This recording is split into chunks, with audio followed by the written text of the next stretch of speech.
strength when I am weak. You are my treasure that I seek. You are my all in all. Seeking your kingdom as a jewel, searching you as a precious pearl. You are my all in all.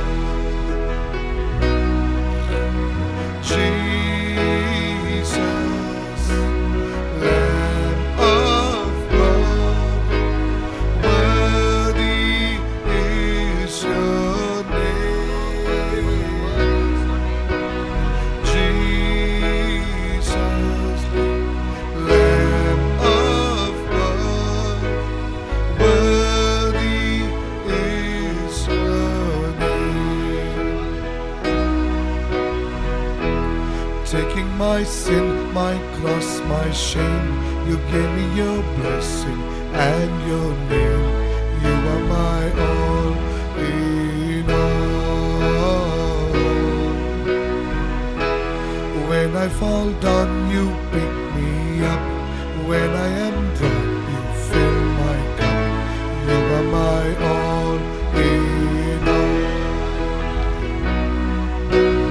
Jesus, Lamb of God, worthy is your name.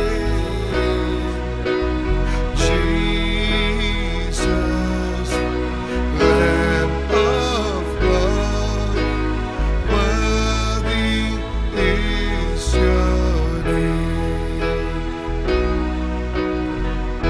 I'm healed by the stripes you bore for me. You nailed it all on the tree. You are my all in all. Your blood has washed me white as snow. You're my redemption, this I know. You are my all in all. Jesus, Lamb of God, worthy is your name. Jesus, Lamb of God, worthy is your name. Drinking for me the dreadful cup, glorified Jesus, lift it up. You are my all in all. You are my covenanted Lamb. You are my Lord, the great I am. You are my all in all. Jesus, Lamb of God, worthy is your name. Jesus, Lamb of God, worthy is your name. I'm healed by the stripes you bore for me. You nailed it all on the tree. You are my all in all. Your blood has washed me white as snow. You're my redemption, this I know. You are my all in all. Jesus, Lamb of God, worthy is your name. Jesus, Lamb of God, worthy is your name.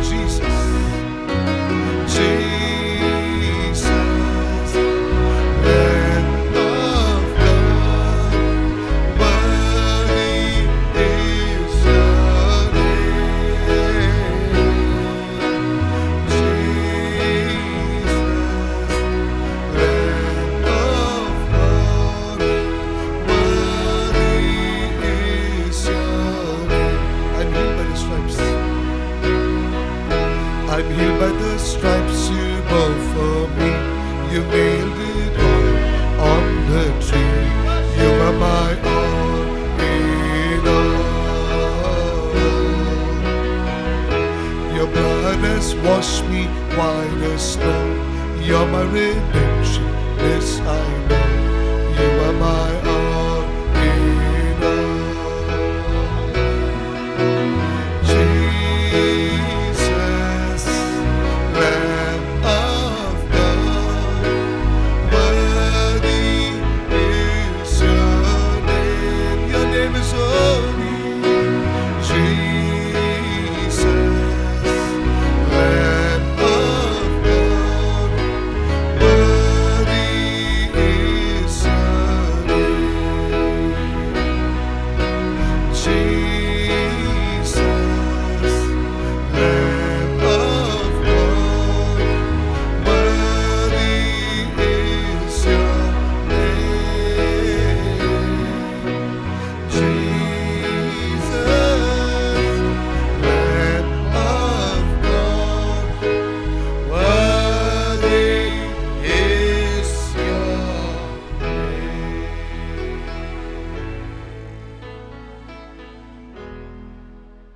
It's such a blessing to be here this morning and to be able to greet you in the mighty name of Jesus Christ of Nazareth. நசரேயனாகிய இயேசு கிறிஸ்துவின் நாமத்திலே உங்களுக்கு வாழ்த்து சொல்லி இந்த காலைவேளை உங்கள் மத்தியிலே இருப்பது எனக்கு கிடைத்த மிகப்பெரிய பாக்கியமாக கருதுகிறேன்.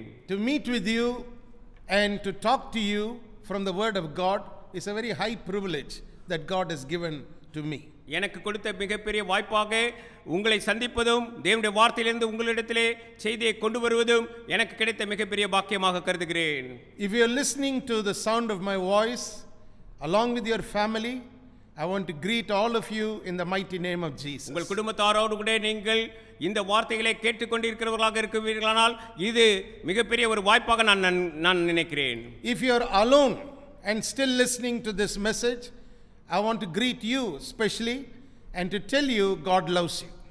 நீங்கள் தனியாய் உட்கார்ந்து இந்த வார்த்தைகளை கேட்டுக்கொண்டிருந்தாலும் நான் உங்களை வாழ்த்தி நீங்கள் தேவனால் ஆசீர்வதிக்கப்பட்டவர்கள் என்று உங்களுக்கு வாழ்த்துதல் சொல்கிறேன். Now before we go to the Word of God, I want to ask you to join your faith with mine so we can pray and begin. தேவனுடைய வார்த்தைக்கு நாம் கடந்து செல்வதற்கு முன்பாக நாம் ஜெபித்து தேவனுடைய வார்த்தைக்குள்ளே நாம் கடந்து செல்லலாம். It is always good to seek the face of God in prayer. நாம் ஜெபத்திலே தேவனுடைய முகத்தை நோக்கி பார்ப்பது என்பது மிகுந்த நல்ல ஒரு செயலாக இருக்கிறது. So let's pray. ஆகவே நாம் ஜெபிப்போம். And let's join our faith together. நாம் நம்முடைய விசுவாசங்களை கட்டி ஒன்றாக இணைக்கலாம். And when we do it, I want you to know that God is honored in our midst. இப்படியாக நாம் செய்யும்போது தேவன் தாமே நம்மதிலே மகிமைப்படுகிறார் என்பதை நீங்கள் அறிந்து கொள்ள வேண்டும். Let us pray. நாம் ஜெபிப்போம். Father, in the mighty name of Jesus Christ of Nazareth, we give you thanks for this wonderful day, Lord. பிதாவே, உம்முடைய குமாரனாக நசரேயனாகிய இயேசு கிறிஸ்துவின் நாமத்தினாலே இந்த அருமையான நாளை எங்களுக்கு கொடுத்தபடினாலே உமக்கு நன்றி சொல்கிறேன். We are grateful that your presence is here in our midst. எங்கள் மத்தியிலே உம்முடைய பிரசன்னம் இந்த வேளையிலே கடந்து வந்திருக்கிறபடினாலே உமக்கு நன்றி அப்பா. We are grateful for the Holy Spirit who is present here to guide us and to lead us into all truth. சகல சத்தியத்திற்குள்ளும் எங்களை வழிநடத்தும்படியாக பரிசுத்த ஆவியானவர் எங்கள் மத்தியிலே இந்த வேளையிலே வந்திருக்கிறபடினாலே உமக்கு நன்றி ஆண்டவரே. Thank you for showing us that your eternal word can be a weapon of offense as well as a weapon of defense in the spiritual world in our lives. எங்களுடைய வாழ்க்கையிலே எங்களுடைய ஆவிக்குரிய வாழ்க்கையிலே உம்முடைய நித்திய வார்த்தை எங்களுக்கு பாதுகாப்பு அளிக்கக்கூடியதாகவும் நாங்கள் எதிர்த்து தாக்க வல்ல ஆயுதமாகவும் இருக்கிறபடினாலே உமக்கு நன்றி ஆண்டவரே. Thank you because the entrance of your word brings light and life. ஆண்டவரே, உம்முடைய வார்த்தையின் பிரவேசம் எங்களுக்கு வெளிச்சத்தையும் எங்களுக்கு ஜீவியத்தையும் கொண்டு வருகிறபடினாலே உமக்கு நன்றி ஆண்டவரே. May that light and life dispel all darkness. எல்லா அந்தகாரத்தையும் உம்முடைய வெளிச்சமும் உம்முடைய ஜீவம் இந்த வேளையிலே அகற்றி போடுவதாக. May the enemy flee 7 ways from before your people. ஆண்டவரே, உம்முடைய ஜனத்தாருக்கு முன்பாக சத்துரு 7 வழியாக ஓடி போகட்டும் அப்பா. And let your name be glorified as we meditate on the word of God this morning. இந்த காலை வேளையிலே உம்முடைய வார்த்தையை நாங்கள் தியானிக்கும் வேளையிலே நீர் மாத்திரமே மகிமைப்படுவீராக. Give us understanding. ஆண்டவரே, எங்களுக்கு வேண்டிய புரிந்துகொள்ளுதலை தந்தருளே. Give us clarity in thought, understanding and in expression. ஆண்டவரே நாங்கள் சொல்லும் வார்த்தைகளும் நாங்கள் விவரிப்பதிலும் ஆண்டவரே மிக தெளிவாக உம்முடைய ஜனத்தாருக்கு எடுத்துச் செல்ல எங்களுக்கு உதவி செய்யும். And we vow the glory, honor and praise will always be yours. சகல நாட்களிலும் ஆண்டவரே மகிமையும் கனமும் புகழும் உமக்கே உண்டாவதாக. In Jesus name we pray. இயேசுவின் நாமத்தினாலே வேண்டிக் கொள்கிறோம் பிதாவே. Amen. Amen. And amen. Hallelujah. Well, this morning I'd like to share with you on a wonderful topic which I have titled Recognition of a Golden Opportunity. நமக்கு முன்பாக வருகிற பொன்னான சந்தர்ப்பத்தை எப்படியாக கண்டுகொள்வது என்பதனை நான் இந்த காலைவேளையில் உங்களுக்கு சொல்லிக் கொடுக்க போகிறேன். Now, before we learn a lot of things about this topic which is found in the Word of God, I want you to understand a little bit about the meaning of the word opportunity.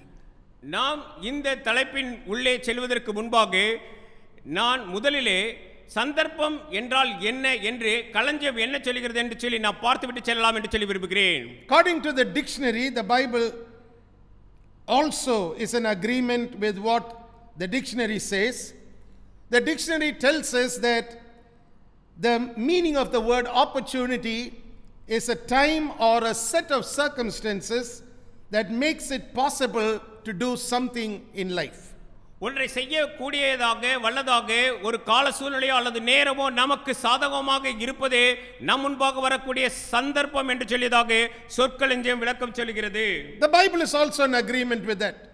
இதை மிகவும் ஒத்துக்கொண்டு ஏற்றுக்கொள்கிறதாக வேதாகமும் இருக்கிறது. That's why the Bible talks to us of opportunities as a gift from God. இதனால் தான் நமக்கு முன்பாக வரக்கூடிய சந்தர்ப்பங்களை தேவனிடத்திலிருந்து வரக்கூடிய பரிசாக வேதாகமும் பேசுகிறது. Now you may have heard of a saying which goes like this. ஒருவர் இப்படியாக சொல்ல நீங்கள் கேள்விப்பட்டு இருக்கலாம். Life is not fair, but God is good. நம்முடைய வாழ்க்கை நமக்கு முன்பாக ஒருவேளை நன்றாக இல்லாதிருக்கலாம், ஆனால் தேவன் நல்லவராகவே இருக்கிறார் என்று சொல்கிறார். Now why is this statement made is because there's always a struggle between the natural mind and the spiritual mind of a man.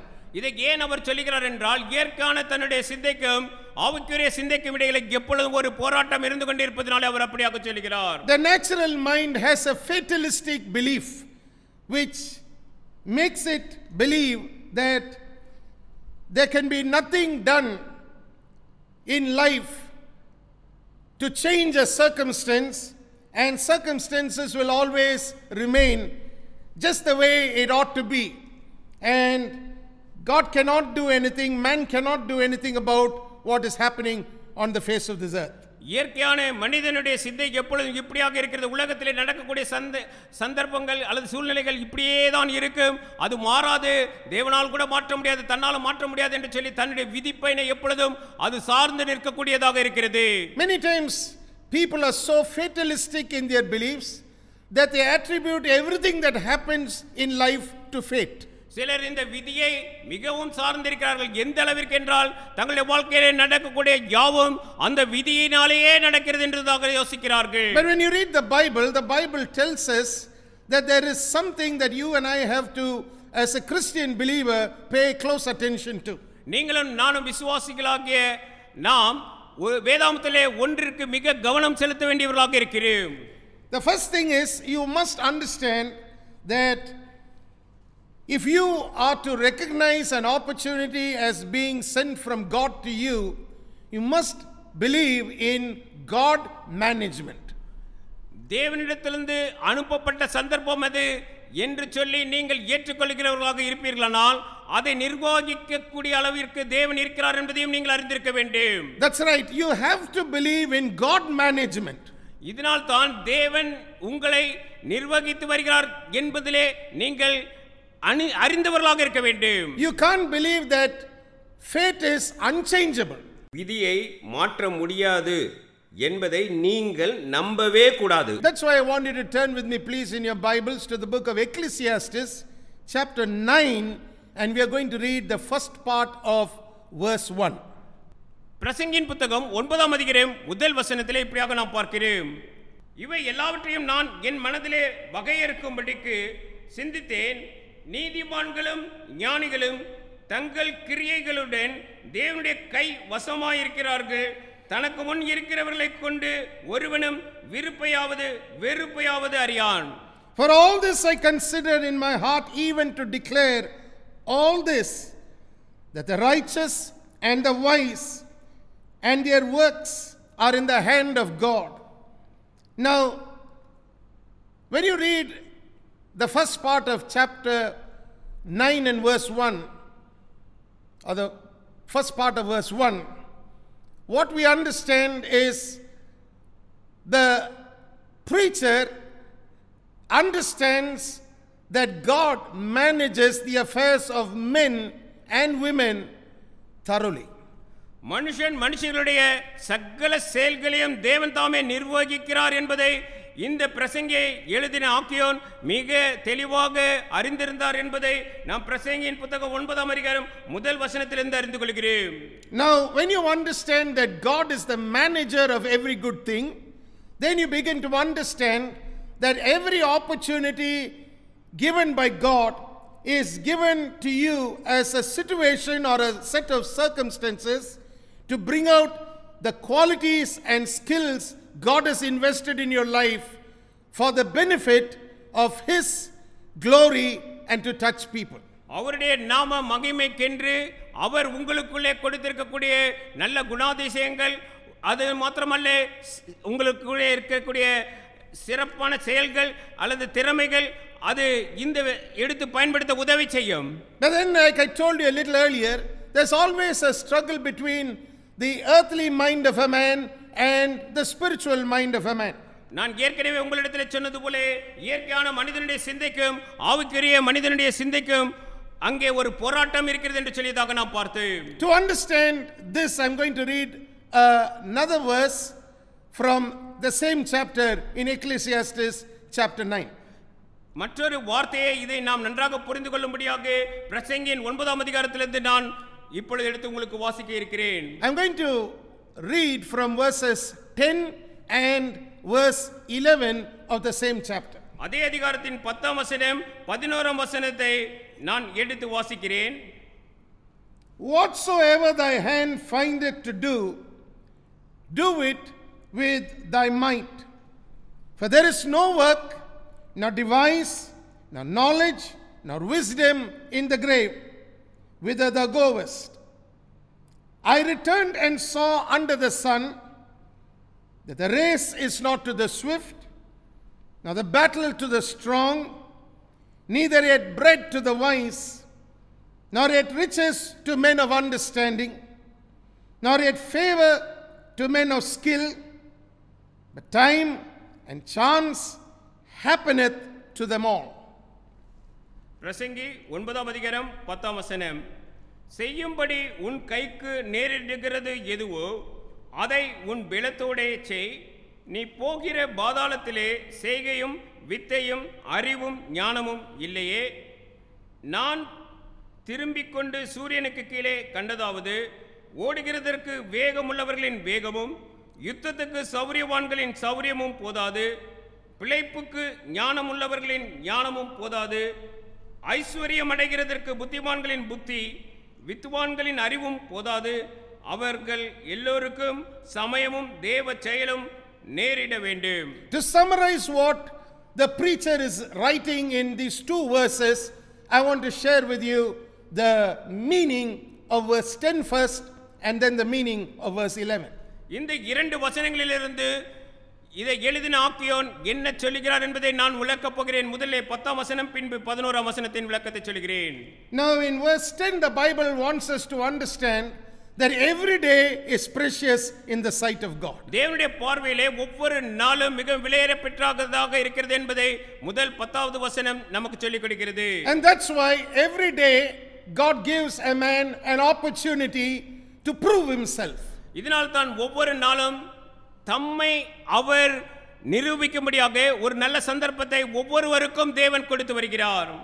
That's why the writer is very clear that any man in verse 10 who finds that he has something to accomplish and finish on that particular day must not put it off to another day, but must do everything possible in his strength and in the strength of God to finish the work that he has intended for that day. அந்த நாளுக்கென்று தேவன் தாமே நியமித்திருக்கிற வேலையை அவர் கொடுக்கும் பலத்தோடு கூட அந்த நாளிலே நிறைவேற்றி முடிக்க வேண்டும், அதை தள்ளி போடக்கூடாது என்பதற்கு மிக விளக்கமாக 10ஆம் வசனத்திலே அவர் நமக்கு சொல்லிக் கொடுக்கிறார். That means no man has ever served God by putting off for tomorrow what should have been done and accomplished today. இன்றைக்கு செய்து முடித்திருக்க வேண்டியதை நாளை தினத்திற்கு தள்ளி போட்டு எந்த ஒரு மனிதனும் தேவனுக்கு ஊழியம் செய்ததே இல்லை.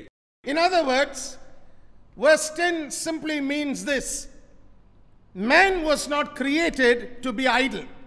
மனிதன் சோம்பலாக இருக்கும்படியாக சிருஷ்டிக்கப்படவில்லை என்பதையே 10ஆம் வசனம் நமக்கு கற்றுக் கொடுக்கிறது.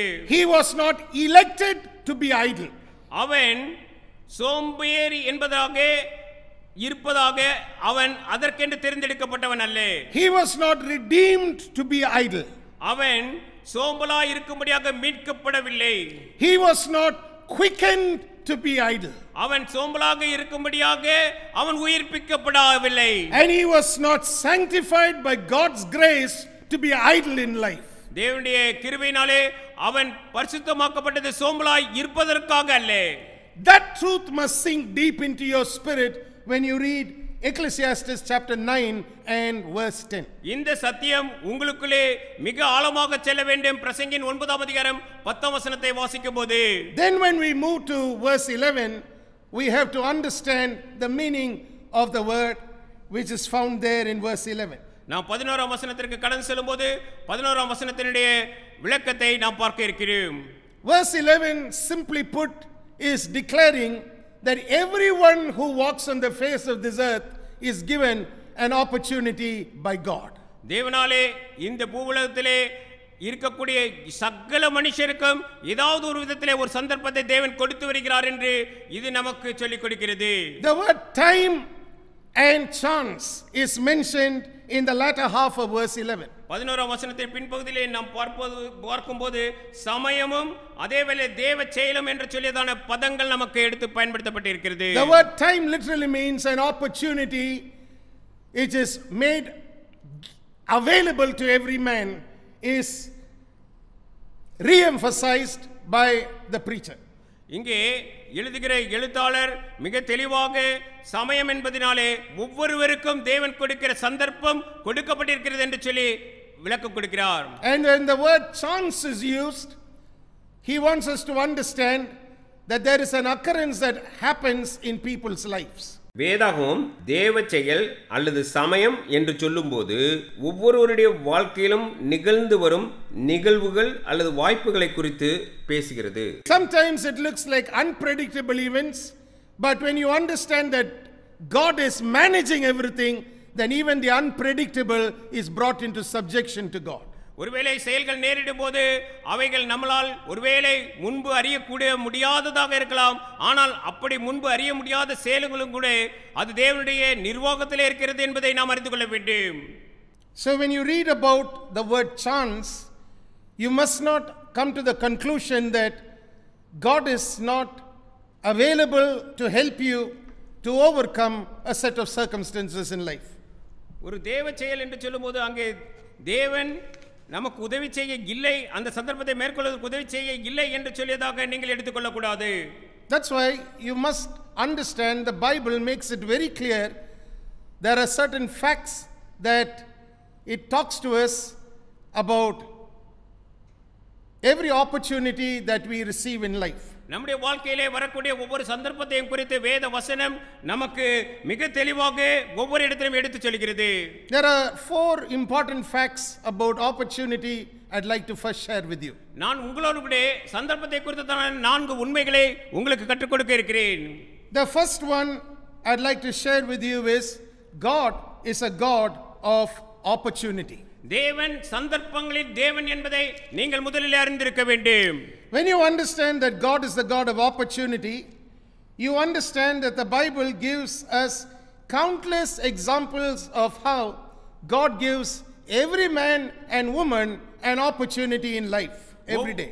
ஒவ்வொரு மனிதனுக்கும் மனுஷிக்கும் தேவன் தாமே சந்தர்ப்பத்தை கொடுக்கிறார் என்பதை நீங்கள் தேவன் தாமே சந்தர்ப்பங்களின் தேவன் என்று அறிந்து கொள்ளும்போது அறிந்து கொள்வீர்கள். Every day they are given an opportunity to repent, to rebuild and to receive miracles in life. ஒவ்வொரு நாளிலும் அவர்கள் மனம் திரும்பவும் அவர்கள் தங்களை புதுப்பித்துக் கொள்ளவும் தேவனிடத்திலிருந்து அற்புதங்களை பெற்றுக்கொள்ளவும் சந்தர்ப்பங்கள் கொடுக்கப்பட்டு வருகிறது. I want you to look at one very prominent example of this in the Bible. நான் வேதாகமத்திலிருந்து நல்ல ஒரு அருமையான ஒரு உதாரணத்தை உங்களுக்கு நான் சொல்லட்டேன். We read about a man called Paul in the New Testament. நாம் புதிய ஏற்பாட்டிலே பவுல் என்னும் ஒரு நபரை நாம் பார்க்கிறோம். We all know that Paul is considered a very important figure in the New Testament. நாம் புதிய ஏற்பாட்டிலே பார்க்கும்போது பவுல் மிக முக்கியமான நபராக அவர் காணப்படுகிறார். We also know that Paul was considered by the early church and subsequently as one of the most important apostles of Jesus Christ. ஆதி திருச்சபையினாலும் மற்ற அப்போஸ்தலர்களாலும் அவர் முக்கிய நபர் என்று சொல்லியதாக ஏற்றுக்கொள்ளப்பட்டவராக இருக்கிறார். Now Paul didn't know that he was going to get an opportunity from God to come out of a way of life and living that he had been used to from his early age. அவருடைய முந்தைய ஆரம்ப நாட்களிலே அவர் வாழ்ந்த வாழ்க்கையை விட்டு வெளியே வந்து ஒரு வித்தியாசமான வாழ்க்கைக்குள்ளே நடந்து செல்லக்கூடிய ஒரு வாய்ப்பை அவர் பெறப்போகிறார் என்பதை அவர் பவுல் அறியாதவராக இருந்தார். He never knew that God is going to give him an opportunity to completely turn around and to have a repentance and a change of heart. தான் முழுதுமாய் திரும்பி மனம் திரும்பி ஒரு புதிய வாழ்க்கைக்குள்ளே கடந்து செல்ல போகிறோம் என்பதை அது ஒரு சந்தர்ப்பம் தனக்கு இருக்கிறது என்பதை பவுல் அறியாதவராகவே இருந்தார். In his own words, Paul tells us about how his early lifestyle was. இன்னும் சொல்ல போனால் அவருடைய ஆதி வாழ்க்கை எப்படி இருந்தது என்று சொல்லி அவருடைய வார்த்தைகளிலே நாம் சொல்ல கேள்விப்படுகிறோம். Let me read to you from Galatians chapter 1 and verses 11 onwards. நாம் கலாத்தியருக்கு எழுதின நிருபம் முதல் அதிகாரம் 11ஆம் வசனத்திலிருந்து நாம் வாசிக்கலாம். We are going to read a couple of verses from verse 11, Galatians chapter 1 verse 11 to verse 16. கலாத்தியர் முதல் அதிகாரம் 11ஆம் வசனம் முதல் 16ஆம் வசனத்தை நான் உங்களுக்காக வாசிக்கட்டேன். I want you to have your Bibles with you so you can join with me and read along with me and see what Paul had to say about his own life. நீங்கள் உங்களிடத்திலே வேதாகமம் இருக்குமானால் அதை எடுத்து உங்கள் கரங்களிலே வைத்துக் கொள்ளுங்கள். அதிலிருந்து பவுல் என்ன சொல்கிறார் என்று சொல்லி நாம் கேட்டு கற்றுக்கொள்ளலாம். மேலும் சகோதரரே, என்னால் பிரசங்கிக்கப்பட்ட சுவிசேஷம் மனுஷருடைய யோசனைகளின் படி ஆனதல்லவென்று உங்களுக்கு தெரிவிக்கிறேன். நான் அதை ஒரு மனுஷனால் பெற்றதும் இல்லை, மனுஷனால் கற்றதும் இல்லை. இயேசு கிறிஸ்துவே அதை எனக்கு வெளிப்படுத்தினார். நான் யூத மதத்தில் இருந்தபோது என்னுடைய நடக்கையை குறித்து கேள்விப்பட்டிருப்பீர்கள். தேவனுடைய சபையை நான் மிகவும் துன்பப்படுத்தி அதை பாழாக்கி என் ஜனத்தாரின் என் வயதுள்ள அநேகரை பார்க்கிலும் யூத மார்க்கத்திலே தேறினவனாய் என் பிதாக்களுடைய பாரம்பரிய நியாயங்களுக்காக மிகவும் பக்தி வைராக்கியம் உள்ளவனாய் இருந்தேன். அப்படி இருந்தும் நான் என் தாயின் வயிற்றிலிருந்தது முதல் என்னை பிரித்தெடுத்து தம்முடைய கிருபையினால் அழைத்த தேவன் தம்முடைய குமாரனை நான் பிரஜாதிகளிடத்தில் சுவிசேஷமாய் அறிவிக்கும் பொருட்டாக அவரை எனக்குள் வெளிப்படுத்த பிரியமாயிருந்தபோது உடனே நான் மாம்சத்தோடும் இரத்தத்தோடும் யோசனை பண்ணாமல். Now in Galatians chapter 1 we read about Paul explaining to us about his own life. தன்னுடைய சொந்த வாழ்க்கையை குறித்து விளக்குவதை கலாத்தியருக்கு எழுதின நிருபம் முதல் அதிகாரத்திலே பவுல் சொல்லுவதை நாம் பார்க்கிறோம். He explains to us about the manner of life he had adopted as a young man. அவர் வாலிபராக தான் எப்படிப்பட்ட வாழ்க்கைக்கு தன்னை மாற்றிக்கொண்டார் என்று அங்கே எழுதுகிறார். In verse 13 he says he persecuted the church of God above measure. தேவனுடைய சபையை மிகவும் நான் துன்பப்படுத்தினேன் என்று சொல்லி 13ஆம் அதிகாரத்திலே தான் ஒத்துக்கொள்கிறார். And the next verse is even more strong. He says he wasted the church of God. இன்னும் சொல்ல போனால் அடுத்த வசனத்திலே இன்னும் மோசமாக தான் நடந்து கொண்டதை எழுதுகிறார். நான் சபையை நான் ஒன்றுமில்லாதவர்களாக ஆக்கினேன் என்று சொல்கிறார். And in verse 14 he goes on to say he profited in the Jews' religion above many his equal in his own nation, being more exceedingly zealous of the traditions of his fathers.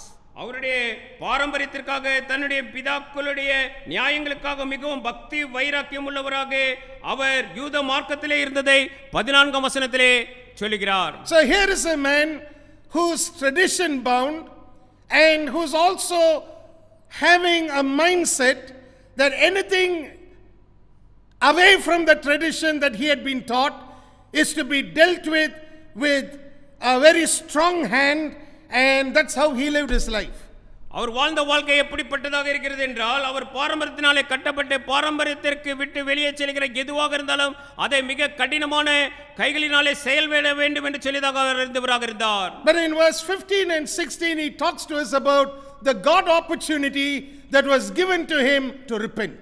அவர் மனம் திரும்பும்படியாக எப்படியாக தன்னுடைய வாழ்க்கையிலே ஒரு சந்தர்ப்பம் வந்தது என்று சொல்லி 15-16 வசனத்திலே அவர் பேசுவதை பார்க்கிறேன். Now the same opportunity is given to every man, every woman and every child on the face of this earth. இந்த உலகத்திலே இருக்கக்கூடிய ஒவ்வொரு மனிதனுக்கும் ஒவ்வொரு மனுஷிக்கும் ஒவ்வொரு குழந்தைக்கும் இதே சந்தர்ப்பம் ஒவ்வொரு நாளும் கொடுக்கப்படுகிறது.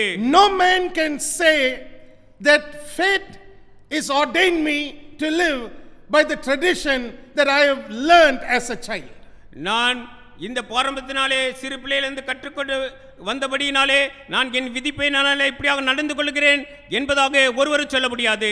No man can say that. இதை ஒருவரும் சொல்ல முடியாது.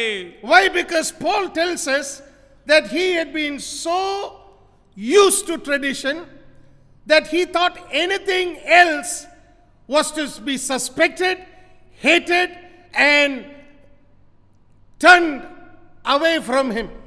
பாரம்பரியத்தினால் அவ்வளவாய் பவுல் கட்டப்பட்டிருந்தவர். அவர் அந்த பாரம்பரியத்திற்கு விரோதமாக வரக்கூடிய எதுவாக இருந்தாலும் அதை அவர் சிதறடித்து போட முடியாத அவர் சிந்தித்துக் கொண்டிருந்தவர். Anything else that came up against his traditional lifestyle would have to be rejected and pushed away or dealt with in a very strong way. பாரம்பரியத்திற்கு விரோதமாக வரக்கூடிய எதுவாக இருந்தாலும் அது நிராகரிக்கப்பட வேண்டும், அதை தள்ளி போட வேண்டும், அதை முழுவதுமாய் ஒதுக்கிவிட வேண்டும் என்ற எண்ணம் நிறைந்தவராக பவுல் இருந்தார். That's why the first fact you must know is that God is the God of opportunity. இதனால் தான் நான் சொல்கிறேன், நீங்கள் அறிந்திருக்க வேண்டிய முதல் உண்மை, தேவன் நமக்கு சந்தர்ப்பங்களை அளிக்கும் தேவன். No doubt that we are living in a time of great panic and fear. இந்த வேளையிலே நாம் மிகுந்த பீதியோடும் கவலையோடும் கூட இருக்கக்கூடிய நாட்களிலே கடந்து செல்கிறோம் என்பதிலே எந்த சந்தேகமும் இல்லை. Everywhere there is confusion and fears in people's minds and hearts when they see what is happening around them. தங்களை சுற்றி என்ன நடக்கிறது என்பதை பார்க்கும்போது ஜனங்களுக்குள்ளே குழப்பமும் பயமும் உண்டாகக்கூடிய நாட்களாக இந்த நாட்கள் இருந்து கொண்டிருக்கிறது. But you must understand that even in the midst of all this, God has not lost the skills to manage a man's life. ஒரு மனிதனுடைய தனிப்பட்ட மனிதனுடைய வாழ்க்கையை நிர்வகிக்க வேண்டிய எல்லா திறமைகளையும் இப்படிப்பட்ட குழப்பமான சூழலிலும் தேவன் பெற்றிருக்கிறார் என்பதை நீங்கள் முதலிலே அறிந்திருக்க வேண்டும். He is still in the business of managing the affairs of men. மனிதனுடைய தனிப்பட்ட ஒவ்வொருவருடைய வாழ்க்கையையும் நிர்வகிப்பதிலே தேவன் இப்பொழுதும் நிர்வகித்துக் கொண்டிருக்கிறார் என்பதை அறிந்திருக்க வேண்டும். That's why with confidence we can say there will come an end to what we are seeing right now happening on the face of this earth. ஆகவே இந்த உலகத்திலே நடக்கக்கூடிய சம்பவங்களுக்கு ஒரு முடிவு உண்டு என்று சொல்லியதாக இந்த வேளையிலே நாம் நிச்சயமாக அறிந்திருக்க வேண்டும். God will give us that end. தேவன் தாமே இதற்குரிய முடிவை கொடுக்க போகிறவர். And he will help mankind to overcome and to press on. இதற்கு மேலாக வந்து நன்கு முன்னேறி செல்வதற்கு மனுக்குள்ளதற்கு தேவன் தாமே பலன் தருவார். Number 2. இரண்டாவது நான் சொல்லும் உண்மை, the second fact about an opportunity. ஒரு சந்தர்ப்பத்தை குறித்ததான இரண்டாவது உண்மை, opportunities that are God given are often overlooked because of immaturity or ignorance. தங்களுடைய அறியாமையினாலே அல்லது முதிர்ச்சி இல்லாததினால் தான் அவர்கள் தங்களுக்கு வரும் சந்தர்ப்பத்தை ஜனங்கள் அதை இனம் கண்டு கொள்ள முடியாது போகிறது. Many times God is reaching out to a man and trying to help him receive an opportunity from his hands. தன்னுடைய கரத்திலே இருந்து வரக்கூடிய சந்தர்ப்பத்தை மனிதன் கரம் நீட்டி பெற்றுக்கொள்ள வேண்டும் என்று சொல்லியதாக தேவன் எதிர்பார்த்து காத்து கொண்டிருக்கிறார். But immaturity on the part of man makes him lose the opportunity or postpone taking that opportunity, and that becomes a hindrance in a man's life. ஒரு மனிதன் தனக்கு தேவன் கொடுக்கும் சந்தர்ப்பத்தை கரம் நீட்டி பெற்றுக்கொள்ள முடியாதபடிக்கு அவனுக்குள்ளே காணப்படுகிற முதிர்ச்சி இல்லாத தன்மையை அவனை அதை பெற முடியாதபடிக்கு செய்து விடுகிறது. In other words, immaturity and ignorance can be a very great hindrance in a man's life. சொல்லப்போனால் ஒரு மனிதனுடைய வாழ்க்கையிலே அவனுக்குள்ளே காணப்படுகிற முதிர்ச்சி இல்லாத தன்மையும் அறியாமையுமே அதற்கு தடையாக மாறி போகின்றது என்று அறிந்து கொள்ளுங்கள். There are many examples I can give to you, but I want you to know some common examples from the everyday life that we live in. இதற்கு நான் अनेक உதாரணங்களை சொல்ல முடியும், ஆனால் நாம் அனுதினமும் பார்க்கிற உதாரணங்களிலிருந்து சில உதாரணங்களை எடுத்து காட்ட விரும்புகிறேன். Take the case of investment opportunities that God gives us. தேவன் தாமே நமக்கு முதலீடு செய்யும்படியாக கொடுக்கிற சந்தர்ப்பங்களை எடுத்துக்கொள்வோம். For example, God knows that this world is an imperfect world. இந்த உலகம் பூரணமில்லாத உலகம் என்று சொல்லி தேவன் அறிவார் என்று சொல்லி நீங்கள் அறிந்து கொள்ளுங்கள். It is a world filled with confusion. It's a world filled with fears. It's a world that is to a great extent dark in many areas and which is still under subjection to sin and to the effects of sin. இந்த உலகத்திலே अनेक குழப்பங்கள் உண்டு, பயங்கள் உண்டு, இன்னும் பாவத்தினாலும் பாவத்தினாலும் வரக்கூடிய அந்த தீர்ப்புகளினாலும் अनेक செயல்கள் இருக்கத்தான் செய்கிறது. So because of that, there are times that good things happen in a man's life and there are times when bad things happen in a man's life. இதனால் தான் ஒரு மனிதனுடைய வாழ்க்கையிலே சில வேளைகளிலே நல்ல விஷயங்கள் செயலாகிறது, சில நேரங்களிலே கெட்ட செயல்கள் செயல்படுகிறது. Now this is just an example, so I want you to understand it very well so you will see how God reaches to man, and sometimes men out of ignorance or immaturity push away a God given opportunity. தேவன் தாமே தாம் கொடுக்கும் சந்தர்ப்பத்தினாலே ஒரு மனிதனை சந்திக்கும்படியாக வருகிறார், ஆனால் தன்னுடைய சொந்த அறியாமையினாலே அந்த சந்தர்ப்பத்தை மனிதன் எப்படியாக நிராகரித்து போடுகிறான் என்று சொல்லியதாக நாம் பார்க்கலாம். So when everything is going good, God gives a man to set apart a little bit of his finances for a time that may come upon him which may not be that good. எல்லா வேளைகளிலும் சரியாக நன்றாக போகும்போது தேவன் தாமே அவனுக்கு எதிர்காலத்திலே சேமிக்கும்படியாக ஒரு நல்ல வாய்ப்பையும் ஏற்படுத்தி கொடுக்கிறார். He gives him an opportunity to invest into an area where if things happen in his life which are not good, then he can always draw from this investment and make use of it during those bad days. ஒருவேளை காலங்கள் தங்களுக்கு சாதகமாக இல்லாதிருக்குமானால் அந்த வேளையிலே அவன் ஏற்கனவே சேமித்து வைத்தவைகளிலிருந்து முதலீடு செய்தவைகளிலிருந்து எடுத்து பயன்படுத்தக்கூடிய ஒரு நல்ல சந்தர்ப்பத்தை தேவன் கொடுக்கிறார். Now that comes in many names, but sometimes the names itself cause people to stumble and to refuse to have anything to do with them. இது अनेक பெயர்களிலே வருகிறது. அந்த பெயர்களை பார்த்தவனே சிலர் அதற்கு அதை தடைக்கல்லாக நினைத்து அதை குறித்து மேலே யோசிக்காது சென்று விடுகிறார்கள். Now they may come with names such as savings. They may come to a man by the name of insurance, whether they be life insurance or medical insurance. All these things are names by which God is making opportunities available to his children. தேவன் தம்முடைய பிள்ளைகளுக்கு சேமிப்பு அல்லது insurance அல்லது காப்பீடு, ஆயுள் காப்பீடு என்பதாக இப்படி अनेक பெயர்களிலே வரக்கூடிய சந்தர்ப்பங்களை கொடுத்து விடுகிறார். But a man who is immature, when he listens to the name, immediately turns his face away from what God is trying to offer him. தேவன் தாமே தனக்கு கொடுக்கக்கூடிய சந்தர்ப்பத்தை விட்டு தன்னுடைய முகத்தை அதனுடைய அர்த்தம் புரியாததினாலே அநேகர் முகத்தை திருப்பிக் கொள்கிறார்கள். And instead of listening to God and investing in what God is trying to show him or share with him, this man goes and puts his money on something that provides immediate gratification in his life. அவனுடைய வாழ்க்கையிலே உடனடியாக தனக்கு மிகுந்த தன்னுடைய ஆசையை நிறைவேற்றக்கூடியதிலே சென்று இந்த விதமான நல்ல சந்தர்ப்பங்கள் கொடுத்தவற்றிலே முதலீடு செய்வதற்கு பதிலாக சென்று செலவழித்து விடுகிறான். He doesn't want to postpone his gratification.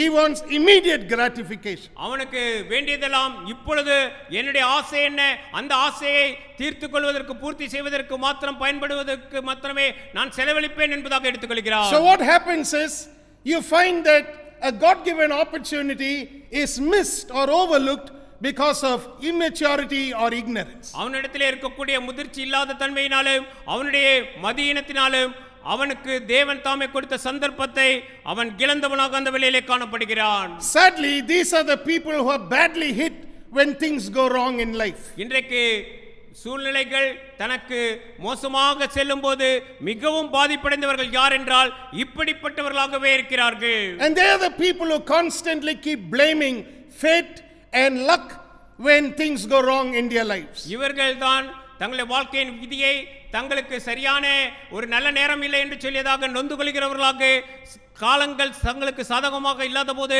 பேசுகிறவர்களாக இருக்கிறார்கள். They believe that fate is the one that is working in their life. அவர்கள் எப்பொழுது நினைப்பது தங்களுடைய விதியின்படியே தங்களுக்கு நேரிடுகிறது என்று சொல்லியதாக அவர்கள் பேசுகிறார்கள். The long and the short of it is, what is actually working in their life is their rejection of a God-given opportunity. நாம் நன்றாக கூர்ந்து பார்ப்போமானால் அவர்களுடைய விதியல்லே அவர்களுக்கு தேவன் கொடுத்த சந்தர்ப்பத்தை அவர்கள் பயன்படுத்தாது போனதே அப்படியாக அவர்களுக்கு விரோதமாக செயல்படுகிறது என்பதை நாம் கண்டுகொள்ள முடியும். So when you read the Bible, we also see how this is mentioned for us so clearly in the book of Proverbs chapter 6 and verses 6 to 11. நீங்கள் வேதாகமத்தை வாசிக்கும்போது இது எவ்வளவு தெளிவாக நமக்கு நீதிமொழிகளின் புத்தகம் 6ஆம் அதிகாரம் 6ஆம் வசனத்திலிருந்து உள்ள வசனங்களிலே சொல்லி இருக்கிறது என்று சொல்லியதாக நாம் பார்க்கலாம். How immaturity and ignorance can be a real hindrance in the Christian believer's life. ஒரு கிறிஸ்தவ விசுவாசியினுடைய வாழ்க்கையிலே முதிர்ச்சி இல்லாத தன்மையும் அவனுடைய மதியினமும் எப்படி தடைக்கற்களாக நிற்கும் என்று சொல்லியதாக நாம் பார்க்கலாம். How a God-given opportunity can be rejected just like that because of a wrong thought process in a man's life. ஒரு மனிதனுக்குள்ளாக இருக்கக்கூடிய தவறான சிந்தைகளினாலே தேவன் தரக்கூடிய சந்தர்ப்பங்களை அவன் இழந்து போவது எப்படி என்று சொல்லியதாக நாம் அறிந்து கொள்ளலாம். It's important for you to read the Bible because the Bible tells us that the knowledge of the truth is the only one that will set a man free in this area. நீங்கள் தேவனுடைய வசனத்தை கூர்ந்து ஆராய்ந்து அறிந்து கொள்ள வேண்டும். தேவன் தரும் வார்த்தையே சத்தியம், சத்தியமே உங்களை விடுதலையாக்கக்கூடிய வல்லதாக இருக்கக்கூடியது. The knowledge of the truth will set you free. இந்த சத்தியத்தை குறித்ததான அறிவு உங்களை விடுவிக்கும். That's why for you to read Proverbs chapter 6 verses 6 to 11 is very necessary. இதனால் தான் நீங்கள் நீதிமொழிகள் 6ஆம் அதிகாரம் 6ஆம் வசனம் முதல் 11ஆம் வசனம் வரைக்கும் உள்ள வசனங்களை வாசித்து அறிந்து கொள்ள வேண்டியது அவசியமாக இருக்கிறது. சோம்பேறியே, நீ எறும்பினிடத்தில் போய் அதன் வழிகளை பார்த்து ஞானத்தை கற்றுக்கொள். அதற்கு பிரபுவும் தலைவனும் அதிகாரியும் இல்லாதிருந்தும் கோடை காலத்தில் தனக்கு ஆகாரத்தை சம்பாதித்து அறுப்பு காலத்தில் தனக்கு தானியத்தை சேர்த்து வைக்கும்.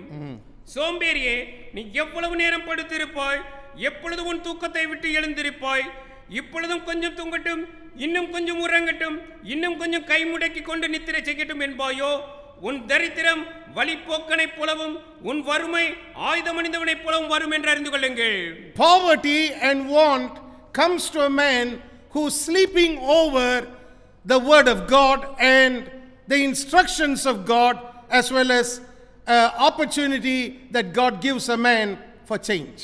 ஒரு மாற்றத்திற்கான சந்தர்ப்பத்தை தேவன் கொடுப்பதை விட்டுவிட்டு தேவன் தரும் கட்டளையை விட்டுவிட்டு தன்னுடைய தூக்கத்திலே நீடித்து நிலைத்து நிற்கக்கூடிய மனிதனுக்கு தரித்திரம் வரும் என்று சொல்லி இதிலிருந்து அறிந்து கொள்கிறேன். It's not only talking about literal sleep, it's also talking about sleeping over something. That means putting away something from your immediate attention and just remaining completely oblivious to what is happening around you. இது நாம் சாதாரணமாக தூங்குவதை குறித்து மாத்திரம் பேசுவதில்லை. நமக்கு வந்திருக்கக்கூடிய சந்தர்ப்பம் அல்லது வாய்ப்புகள் மற்ற ஏதேனும் ஒன்று தேவன் கொடுத்திருப்பதை கண்டும் காணாதுமாக இருந்து அதை ஒதுக்கிவிட்டு செல்லும் நித்திரையை குறித்து பேசுகிறது. That's why I told you that a simple word can often defeat a man in his thinking. இதனால் தான் ஒரு சாதாரண ஒரு வார்த்தையே ஒரு மனிதனை தோற்று போக வல்லது என்று சொல்லி நான் உங்களுக்கு சொன்னேன். Sometimes it happens to be the traditions of men or even the traditions that are passed down from father to son.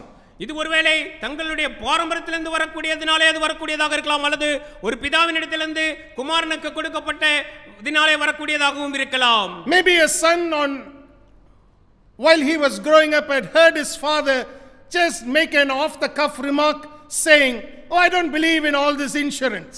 நான் இந்த இன்சூரன்ஸ்ல எனக்கு நம்பிக்கை இல்லை என்று ஒருவேளை ஒரு தகப்பன் ஒரு பிள்ளைக்கு சொல்லிக் கொடுத்திருப்பானால் அப்படிப்பட்டு வளர்ந்த அந்த பையன் எப்படிப்பட்டவனாக இருப்பான்? So when that son grows up, his mind is completely warped by the thinking or the thought that he had heard while he was growing up that came from his father. அவனுடைய தகப்பன் அவன் வீட்டார் சொன்ன வார்த்தைகளிலே அதிலே வளர்ந்த மனிதன், அந்த சூழ்நிலையிலே வளர்ந்த மனிதனுடைய சிந்தை அது எப்படிப்பட்டதாக இருக்கும் என்று சொல்லி யோசித்து பாருங்கள். Now instead of letting the word of God take precedence in his mind, this young man is now going to let a biased mind rule his thoughts and actions. தேவனுடைய வார்த்தை சொல்லும் சத்தியம் அவனுடைய சிந்தையிலே மேலோங்கி நிற்பதற்கு பதிலாக அவனுக்கு பலரினாலே கொடுக்கப்பட்ட தாக்கமுள்ள வார்த்தைகளே மேலோங்கி நிற்கக்கூடியதாக இருக்கக்கூடியது. And oftentimes you will hear a man repeat the very same words in his life that he heard his father say.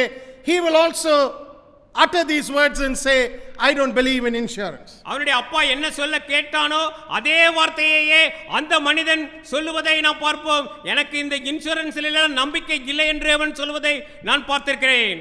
Now the misunderstanding stems from not understanding how God provides for a man in times that are good as well as in times that are not so good. ஒருவர் தவறாக புரிந்து கொள்வது என்பது ஒரு மனிதனின் தேவைகளை நல்ல நாட்களில் அல்லது அவனது வாழ்க்கையில் உள்ள மோசமான நாட்களில் எப்படி தேவன் சந்திக்கிறார் என்பதை அவர் சரியாக அறியாததனாலேயே உருவாகிறது. Because he doesn't understand how God provides for him, he is going to be only lopsided or one-sided in his thinking about how God provides for him in times of need. அவனுடைய தேவை நிறைந்த வேளையிலே தேவன் தாமே அவனுடைய தேவைகளை எப்படி சந்திக்கிறார் என்பதை புரியாதவனாக இருக்கிறபடினாலே அவனுடைய புரியாத அந்த தன்மை அந்த வேளையிலே அவனுக்கு இடையூறாக வந்து சேர்க்கிறது. And added to that is this statements you hear certain preachers making that also seems to reinforce this thought, and immediately people out of immaturity and ignorance reject a God given opportunity. தேவன் தரக்கூடிய சந்தர்ப்பத்தை விட்டு வெளியே வர முடியாதபடிக்கு அவர்களுக்கு அநேக பிரசங்கமாரிலிருந்து கேட்கக்கூடிய வார்த்தைகளும் கூட அதற்கு தடையாக அதை மேலும் அழுத்தி வைக்கக்கூடியதாக இருக்கக்கூடியது. And these statements affect the Christian believer in his Christian walk. ஒரு கிறிஸ்தவ விசுவாசி தன்னுடைய கிறிஸ்தவ வாழ்க்கையிலே வாழும்போது அதை தாக்கம் செய்வதாக இது இருக்கிறது.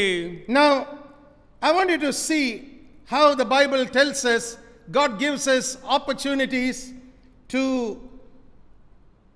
work in our everyday life.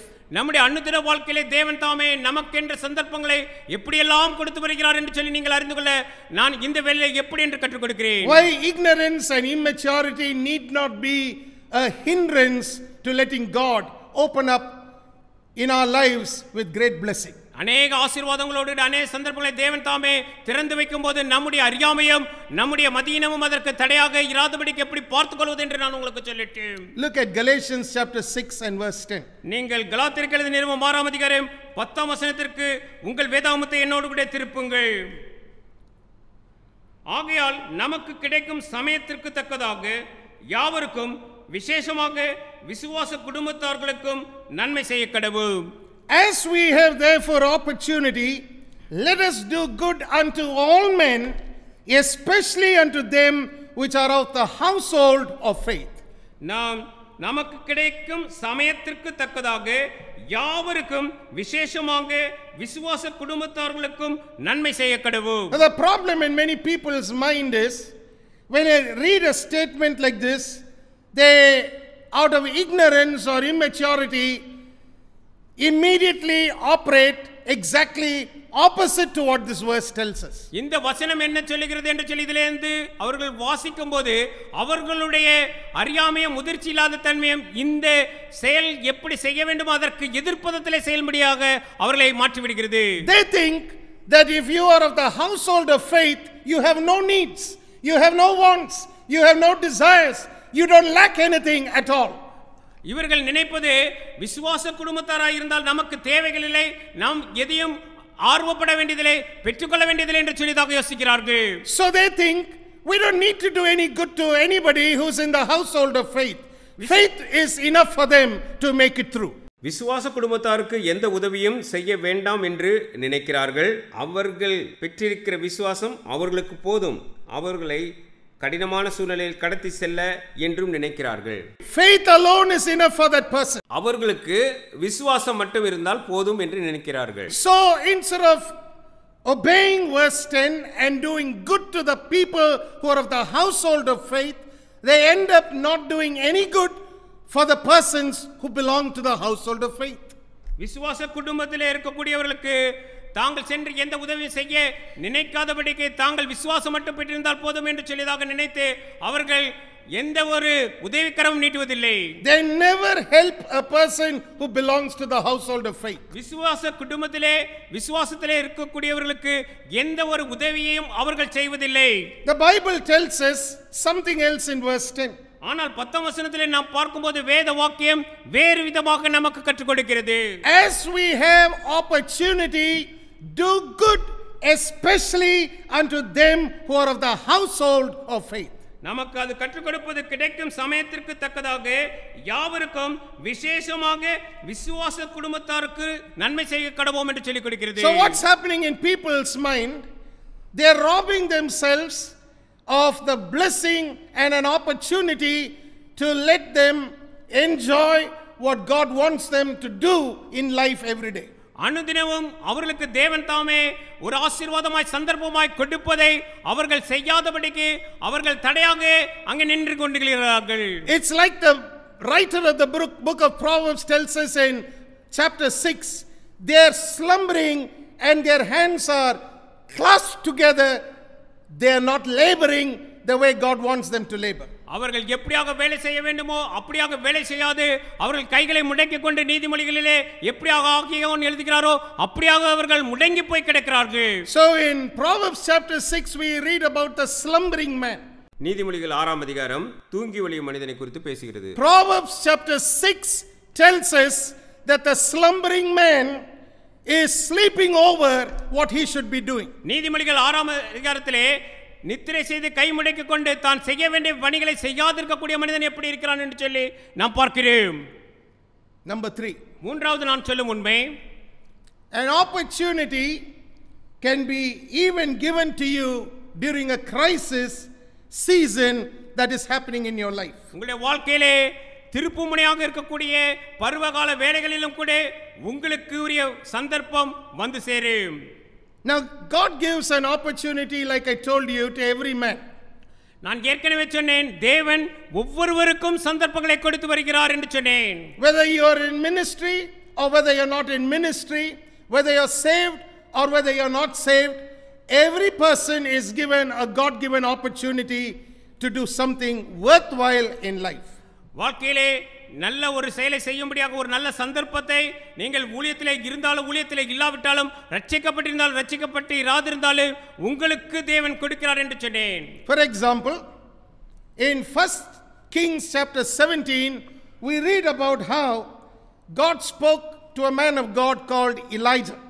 எலியா என்னும் ஒரு மனுஷனிடத்திலே 1 ராஜாக்கள் 17ஆம் அதிகாரத்திலே தேவன் தாமே எப்படியாக பேசினார், ஒரு சந்தர்ப்பம் அங்கே வந்தது என்று சொல்லி நாம் பார்க்கிறோம். He is speaking to a man called Elijah who's supernaturally being fed by him.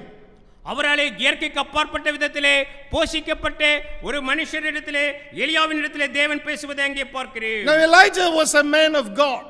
தேவனுடைய மனுஷனாக எலியா இருந்தார். But something was about to change in Elijah's life. எலியாவினுடைய வாழ்க்கையிலே ஒரு மாற்றம் உண்டாக இருந்தது.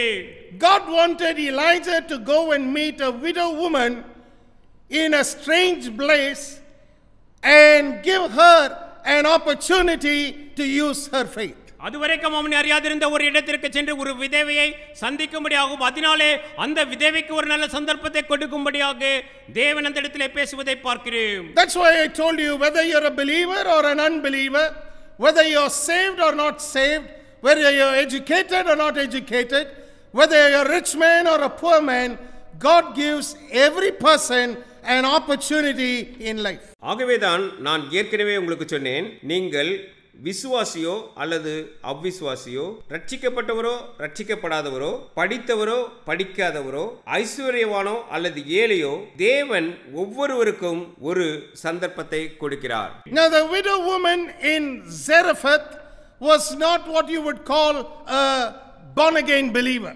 சாரிபாத்தில் இருந்த விதவையை நீங்கள் மறுபடியும் பிறந்த விசுவாசி என்று கூற மாட்டீர்கள். She wasn't even considered a Jewish woman. அவள் ஒரு யூத பெண்மணியாகவும் கூட கருத்திலே எடுத்துக்கொள்ளப்பட முடியாதவளாக இருந்தாள்.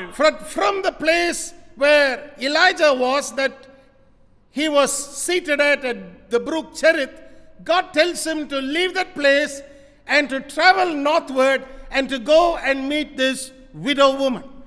எலியா தான் உட்கார்ந்து இருந்த கேரித் ஆற்றங்கரையை விட்டு புறப்பட்டு 136 கிலோமீட்டர் வடக்கே நடந்து சென்று இந்த விதவையை சந்திக்கும்படி தேவன் சொன்னார். God wanted him to travel nearly 136 kilometers north to meet a woman who wasn't even a Jew. அவள் யூதருமாய் இல்லாத ஒரு பெண்மணியை பார்க்கும்படியாக 136 கிலோமீட்டர் வடக்கு புறமாக எலியா நடந்து செல்லும்படியாக தேவன் சொன்னார். Now Zarephath was not even found in Israel. நாம் பார்க்கும்போது இஸ்ரவேலிலே கூட அந்த சாரிபாத் என்ற ஊர் இல்லை. It was a city which was considered a Phoenician city, a city filled with Gentiles. யூத மக்கள் நிறைந்ததாக இல்லை, புறஜாதியார் நிறைந்த ஒரு வேறு நாடாக அது காணப்பட்டது. In fact, it did not even come in the territory of Israel. It was outside the territory of Israel. It was in the territory of what you would call today modern day Lebanon. இன்றைக்கு பார்க்கும்போது அது லெபனானிலே இருக்கிறது. அது இஸ்ரவேலினுடைய எல்லைக்குள்ளாக கூட வராததாக அந்த நாளிலே இருந்தது. But God specially sent the man of God there to give the widow woman an opportunity to release her faith. அவளுடைய விசுவாசத்தை வெளிப்படுத்தும்படிக்கு அந்த விதவையின் இடத்திலே அவளுக்கு ஒரு சந்தர்ப்பம் கிடைக்கும்படியாக தேவ மனுஷனை தேவன் தாமே அங்கே அனுப்பினார். So when you look at this, you begin to see that God is a manager of the human affairs of men. இதை நாம் பார்க்கும்போது நம் வாழ்க்கையிலே ஒவ்வொருவருடைய வாழ்க்கையிலே நடக்கக்கூடிய செயல்கள் எல்லாவற்றையும் நிர்வகிப்பவர் தேவன் என்பதை நாம் அறிந்து கொள்ள முடியும். We learn about how Elijah goes there and a tremendous miracle happens. This widow woman who was preparing for death finds herself not having to die. She has enough sustenance for herself, for her son, and for the prophet all the days that the famine was affecting the land. அங்கே அவர்கள் பெரிய பஞ்சத்திலே இருந்தார்கள். ஆனால் தேவ மனுஷன் அங்கே சென்றபோது என்ன நடந்தது என்பது நம்ம எல்லோருக்குமே தெரியும். அங்கே அவர்களுக்கு ஒரு பெரிய ஆசீர்வாதம், தான் மரணத்திற்கென்று ஏற்பாடாய் கொண்டிருந்த அவள் ஒரு பெரிய ஆசீர்வாதத்தை கண்டு அவள் வாழ்நாள் எல்லாம் அவள் புசிக்கும்படியான ஆகாரத்தை பெற்றாள். So you see how God wanted Elijah to move from the brook Cherith to Zarephath for the benefit of the widow of Zarephath. சேரித் ஆற்றங்கரையிலிருந்து சாரிபாத் ஊருக்கு மட்டும் இந்த எலியா தேவ மனுஷன் செல்வதற்கு உரிய காரணம் அங்கே இருந்த சாரிபாத்துக்கு ஒரு ஆசீர்வாதம், அவளுடைய விசுவாசத்தை பயன்படுத்தி ஆசீர்வாதத்தை பெறுவதற்காக. People who read the incident from 1 Kings chapter 17 never understand that this was a God-given opportunity for the widow to exercise her faith. அவளுடைய விசுவாசத்தை எடுத்து பயன்படுத்துவதற்கு தேவன் அந்த சாரிபாத்தில் இருந்த விதவைக்கு கொடுத்த ஒரு நல்ல சந்தர்ப்பம் என்று சொல்லி அநேகர் இந்த 1 ராஜாக்கள் 17ஆம் அதிகாரத்தை வாசிக்கும் போது கவனிக்க தவறி விடுகிறார்கள். Most are only focusing on the miracle aspects of what Elijah spoke and what happened in the widow woman's house. அங்கே விதவையின் வீட்டிலே எலியா பேசினதும் அதனால என்ன அற்புதம் நடந்தது என்பதை மாத்திரமே அதிகமாக பார்த்து கொண்டே நிற்கிறார்கள். Number 4. நான்காவது நான் சொல்லும் உண்மை. This is the fourth fact you must understand about an opportunity like the Bible wants us to know about it. நாம் சந்தர்ப்பம் என்றால் என்ன என்று சொல்லி வேதாகமம் என்ன சொல்லுகிறதோ அதை அப்படியே கண்டு ஏற்றுக்கொள்வதற்குரிய நான்காவது உண்மையை நான் உங்களுக்கு சொல்லட்டும். An opportunity is always near you, merely waiting for you to recognize it. ஒரு சந்தர்ப்பம் என்று சொல்லும்போது அது எப்பொழுதும் உங்களுக்கு மிக அருகாமையிலே இருக்கிறது.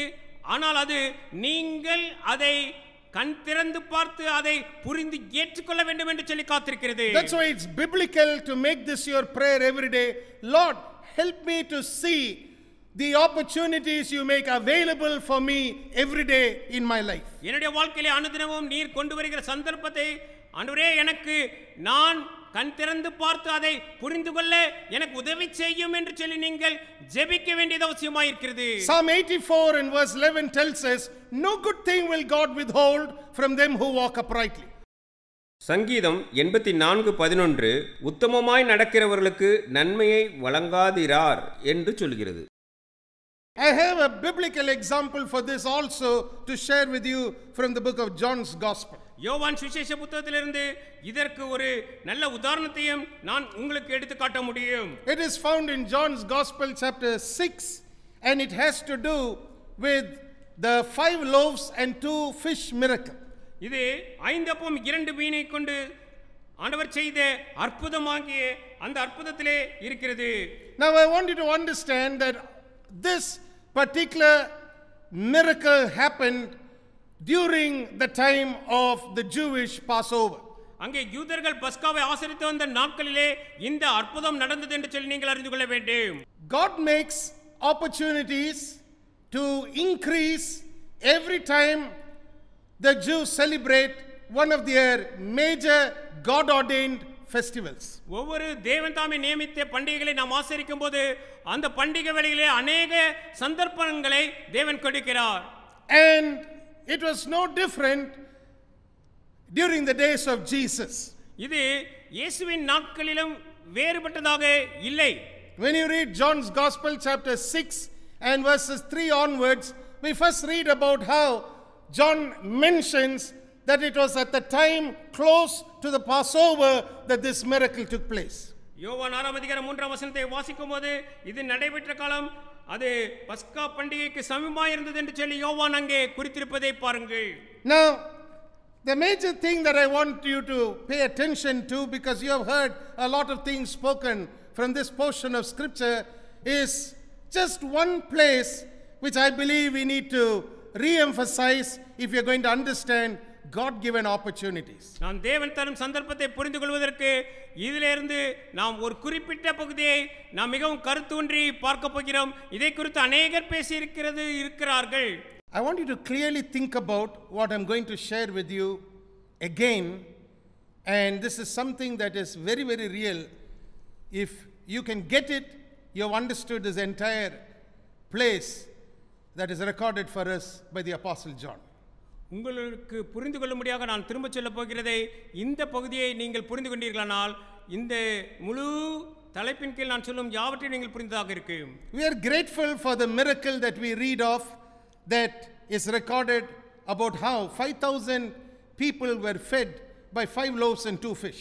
5000 பேரை கிறிஸ்து இயேசு 5 அப்பம் 2 மீனினாலே எப்படி போஷித்தார் என்பது நமக்கு நன்றாக தெரியும், அது அறிந்த விஷயம். But like I mentioned just a few seconds back, I want you to know that anybody in their right mind who are living in Jesus' days would have known the capacity and the quality and the nature of this young dynamic person called Jesus. இங்கே இயேசு என்னும் மிகவும் அதிவேகமாய் செயல்படக்கூடிய திறமையான ஒருவருடைய திறமையை அங்கே இருந்த தெளிவான புத்தியில யாராக இருந்தாலும் அதை கண்டு கொண்டதாகவே இருக்கு. Surely 5,000 people must have thought, if I'm going to meet with Jesus, there will be a necessity for me to spend some quality time with such a man.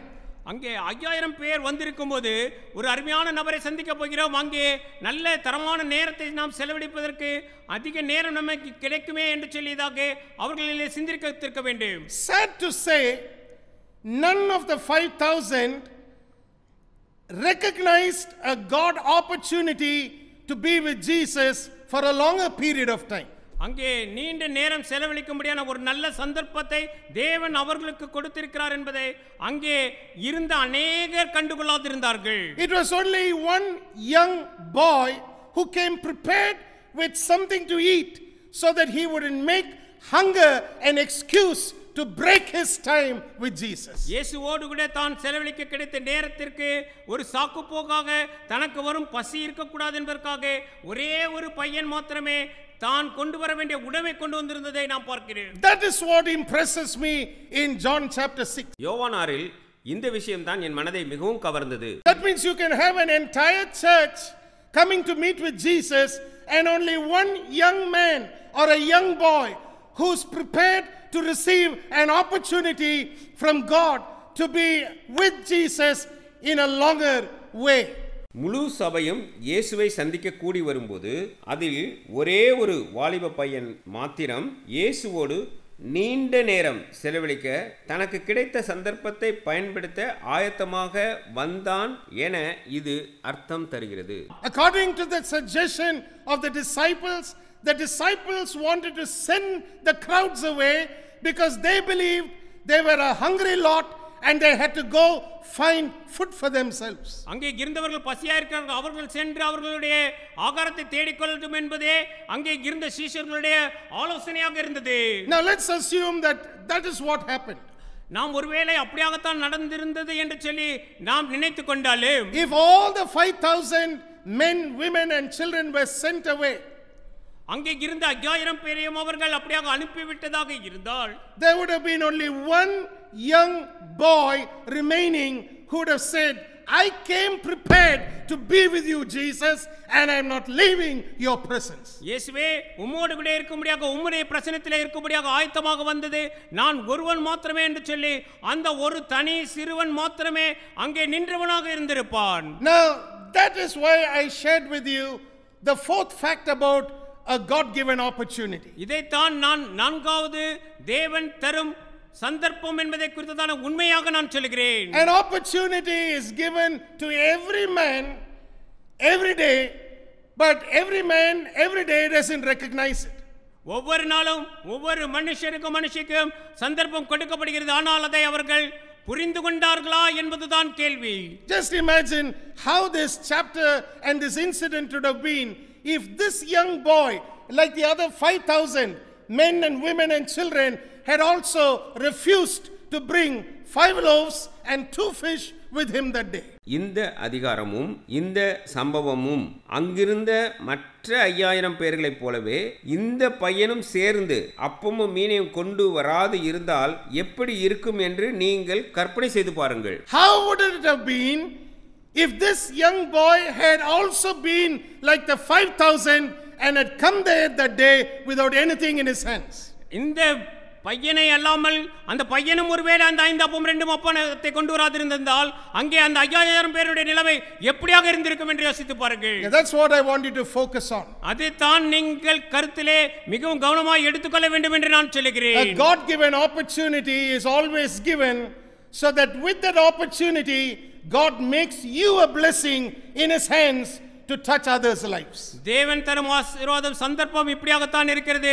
அவருடைய கரத்திலே நீங்கள் இருக்கும்போது அவர் உங்களை எடுத்து பயன்படுத்தி அந்த சந்தர்ப்பத்தை உருவாக்குகிறார். In the wisdom of God, we don't know what the child or this boy's name was, but one thing we know, there was one person who was willing to bring along with him 5 loaves and 2 fish because he didn't want hunger to be an excuse to run away from the presence of a Jesus who was teaching on that day. அந்த நாளிலே கற்றுக் கொடுத்து கொண்டிருந்த இயேசு கிறிஸ்துவுக்கு சாக்குப்போக்கு சொல்லி அங்கே தன்னுடைய பசி தன்னை விட்டு ஓடும்படியாக செய்தது என்று சொல்லாமல் அங்கே மிகுந்த ஆயத்தமாக இருந்த ஒரே ஒரு பையன் 5 அப்பம் 2 மீனை கொண்டு வந்திருந்தான்.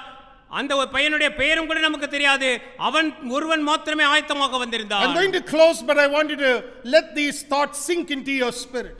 நாம் முடிக்கும் முன்பதாக இந்த சிந்தைகள் உங்களுக்குள்ளே முழுவதுமாய் இறங்கும்படியாக நான் விரும்புகிறேன். Are you even prepared today, right now, as you're listening to the sound of my voice, to spend time with this same Jesus in a longer way? இங்கே இப்பொழுது இந்த வார்த்தைகளை கேட்டிருக்கும் போது நீங்கள் இயேசுவோடு கூட நீண்ட நேரத்தை நீங்கள் செலவழிக்க ஆயத்தமானவர்களாக இருக்கிறீர்களா என்று சொல்லி நான் கேட்கிறேன். Or are you also unprepared like the 5,000 men and women who came that day, no lunch in their hand, no food in their hand, and they just came because they thought, well, he may speak for an hour or two and then we will leave. but they found that Jesus had much more to share with them than just a few minutes with him. சில நிமிடங்கள் மாத்திரமல்ல, பல மணி நேரம் செலவழிக்க முடியாத வந்திருந்த இயேசுவோடு கூட செலவழிக்க ஆயத்தமில்லாது வந்திருந்த அந்த 5000 பேரை போல நீங்களும் இருக்கிறீர்களா? I want you to make a definite decision this very moment when you listen to the sound of my voice. இந்த வார்த்தைகளை கேட்டுக்கொண்டிருக்கும் போது ஒரு தீர்க்கமான ஒரு முடிவை நீங்கள் எடுக்கும்படியாக நான் விரும்புகிறேன். It's not, Lord, I want to make the 5 loaves and 2 fish multiply in my hands, but rather, Lord, let me be the person who provides then the blessing in the hands of God to use as God takes what He's put into my hands and makes it a blessing to others. என்னுடைய கரத்திலே கொடுக்கப்பட்டிருக்கிற இதை எடுத்து தேவன் தாமே பயன்படுத்தி அநேகரை ஆசீர்வதிக்கும்படியாக மாற்ற வல்லதாக இதை மாற்றும் என்று சொல்லி கொண்டு வந்தவர்களாக நீங்கள் இருக்கிறீர்களா? Lord, let me be prepared like that young boy. அந்த சிறு பையன் எப்படியாக ஆயத்தமாய் வந்திருந்தானோ அதே போல நானும் ஆயத்தமாக. Let me understand that an opportunity is given by you because you are a manager of the affairs of men. நீ மனுஷர்களுடைய செயல்கள் யாவற்றையும் நிர்வகிக்கக்கூடியவர்களாக இருக்கிறபடினாலே நீரே சந்தர்ப்பங்களை உருவாக்கி தருகிறவர் என்று அறிந்திருக்கிறேன். I want you to make that your prayer. இதை நீங்கள் ஒரு ஜெபமாக ஏறெடுக்க வேண்டும் என்று சொல்லி நான் வேண்டுகிறேன். So when God calls you, or when you sense that you have a opportunity to spend time with God, come prepared always for God to have His time with you. தேவன் தாமே அழைக்கும் போது தேவன் தாமே அவரோடு கூட நேரம் செலவழிக்கும்படியாக உங்களுக்கு ஒரு நல்ல சந்தர்ப்பத்தை கொடுக்கும்போது நீங்கள் ஆயத்தமுள்ளவர்களாக வாருங்கள். Don't come prepared only in a way that you will have some time with God. நீங்கள் ஏதோ சிறிது நேரம் மாத்திரமே தேவனோடு கூட செலவழிக்க போகிறேன் என்பதாக அல்ல. Come prepared so that God can have His time with you. தேவன் தான் எவ்வளவு விரும்புகிறாரோ அவ்வளவு அவருடைய நேரத்தை செலவழிக்க நீங்கள் இடம் கொடுக்கும்படியாக ஆயத்தமுள்ளவர்களாக வாருங்கள். No natural thing must stand in your way of being with Jesus and listening to Jesus. இயேசுவோடு கூட இருக்கும்படியாக இயேசுவோடைய சத்தத்தை கேட்கும்படியாக இருப்பதற்கு தடையாக உங்களுக்கு இருக்கக்கூடிய இயற்கையான எந்த ஒன்றும் அதற்கு தடையாக இருக்கக்கூடாதபடி பார்த்துக்கொள்ளுங்கள். Well, we are going to continue learning more about opportunity. நாம் இன்னும் தொடர்ந்து சந்தர்ப்பங்களை குறித்து நாம் பார்க்க இருக்கிறோம். பார்க்கும்போது Right now we are going to bow our heads in a moment of prayer. நாம் இப்பொழுது தலை தாழ்த்தி நாம் ஜெபித்து ஆண்டவரை நோக்கி பார்க்கலாம். We are going to look to God Almighty for His blessing to abide on the thoughts that we have heard from the scriptures this morning. இந்த வேத வாக்கியங்களிலிருந்து நாம் கேட்ட சிந்தைகளுக்கு நேராக தேவன் நம்மை ஊன்றி கட்டி எழுப்பும்படியாக நாம் இந்த வேளையிலே வேண்டிக் கொள்வோம். Don't let a God opportunity slip through your hands. உங்களுடைய கரங்களிலிருந்து தேவன் தரும் சந்தர்ப்பம் வழி விலகி போகாதபடிக்கு விழுந்து போகாதபடிக்கு நீங்கள் பார்த்துக் கொள்ளுங்கள். Don't let immaturity and ignorance and the traditions of men and even of your fathers stand in your way when they contradict God's word, so you miss a God opportunity in your life. உங்களுடைய வாழ்க்கையிலே உங்களுக்கு வருகிற தேவனுடைய பொன்னான சந்தர்ப்பம் உங்கள் கையை விட்டு நீங்கள் முதிர்ச்சி இல்லாததினாலோ அல்லது மதியினத்தினாலோ அல்லது பாரம்பரியத்தினாலோ அல்லது உங்களுடைய முற்பிதாக்கள் சொன்ன வார்த்தைகளினாலோ தவற விட்டு போகாதபடிக்கு பார்த்துக் கொள்ளுங்கள். Remember, even in a time of crisis, just like this world is going through a time of crisis, God will still give you an opportunity to use your faith. Use it for His glory. நீங்கள் இப்பொழுது உலகம் கடந்து சென்று கொண்டு இருக்கக்கூடிய நெருக்கடியான சூழ்நிலை எப்படிப்பட்ட சூழ்நிலையாக இருந்தாலும் அந்த வேளையிலும் கூட தேவன் உங்களுக்கென்று ஒரு நல்ல சந்தர்ப்பத்தை நிச்சயமாக கொடுக்க வல்லவராக இருக்கிறார். He wants you to use your faith. நீங்கள் உங்கள் விசுவாசத்தை எடுத்து இந்த வேளையிலே பயன்படுத்தும்படியாக விரும்புகிறார். Therefore, don't let a crisis stand in your way of using your faith. உங்கள் விசுவாசத்தை எடுத்து பயன்படுத்துவதற்கு தடையாக நெருக்கடி நிலையை அனுமதித்து விடாதீர்கள். And remember, every day, whether you feel like it or not, whether you sense it or not, every day God-given opportunities are close at hand for you to recognize and make use of. நீங்கள் இதை நன்றாக புரிந்து கொள்ளுங்கள். ஒவ்வொரு நாளும் தேவன் தருகிற சந்தர்ப்பம் உங்களுக்கு மிக அருகாமையிலே, அதை நீங்கள் அறிந்து அதை புரிந்து எடுத்துக்கொள்ளும்படியாக வந்து நிற்கிறது என்று சொல்லி அறிந்து கொள்ளுங்கள். Again, think about it. இதை திரும்ப திரும்ப யோசித்து பாருங்கள். A young boy never knew that 5,000 men, women, children are going to eat of his meal that day. அந்த நாளில் அவன் கொண்டு வந்திருந்த அந்த உணவினாலே 5000 பேர் போஷிக்கப்பட போகிறார்கள் என்று சொல்லி அந்த சிறு பையனுக்கு ஏற்கனவே தெரியாதிருந்திருக்கு. All that he knew was that he didn't want any excuse to break away when Jesus was standing and performing miracles or sitting and teaching the crowds that had gathered around him. அவரை சுற்றி இருக்கக்கூடிய ஜனங்களுக்கு இடத்திலே தேவன் தாமே இயேசு கிறிஸ்து தாமே பேசும்போது அது தன்னிடத்திலே இருக்கக்கூடிய இயற்கையான எந்த ஒன்றும் அது அந்த இருக்கக்கூடிய நல்ல நேரத்தை தடையாக வராதக்க வேண்டும் என்று சொல்லியதாக மாத்திரமே அந்த சிறு பாலகனுடைய சிந்தையிலே மேலோங்கி இருந்திருக்க வேண்டும். Can you be like that lad?